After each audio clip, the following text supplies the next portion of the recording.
I spent my weekend dusting my grandmother's memory span. She's an old library. A cloud of finely powdered earth hugs the shelves of her mind, the labor of neatly packing her memory to bring an order to things.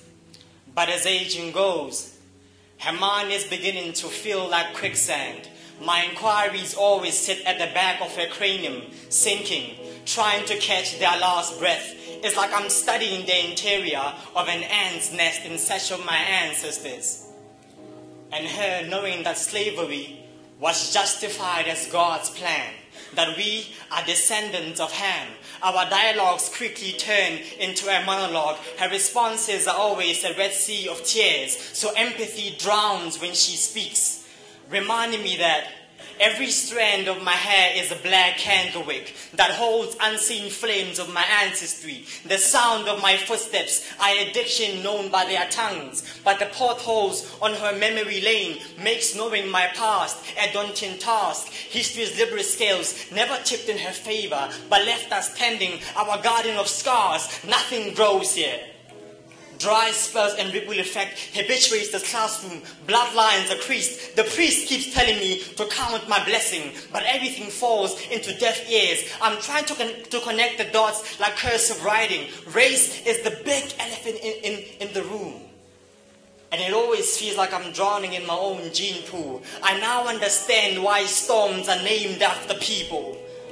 Our actions have been deadly, sharper than a surgeon's scalpel, while flowers in Vietnam have lost their charm, or the air in Tasmania still smells like gunpowder. To Charles Darwin, there are dead bodies buried deep in your moral landscape. Souls yearning to escape your land, to return back to their birthplace. Victims of eugenics, human zoos exhibits. Our pain became a fairy tale to your kids. There is a school of fish still learning how to clean the blood-stained ocean floors, the blood of slaves that died without reaching their destined shores. Keep your American dream. It was built using Africa's hands. Your dream became Africa's greatest nightmare. A truth hidden is a wound dressed to kill. There is a septic social bandage chaining these bohemian souls to bond in this age. A new version of slaves content with capital exchange. But money can never buy you out of your DNA. Realize your feet are too weak to outrun your lineage. Even if you bleach your skin pale. Decades later, the ghost of forgetting to remember, oppressive memory still haunts in many libraries back at my hometown. When a library burns to the ground, an elderly dies. So I'm sitting down with my grandmother and I'm asking her all the wild questions.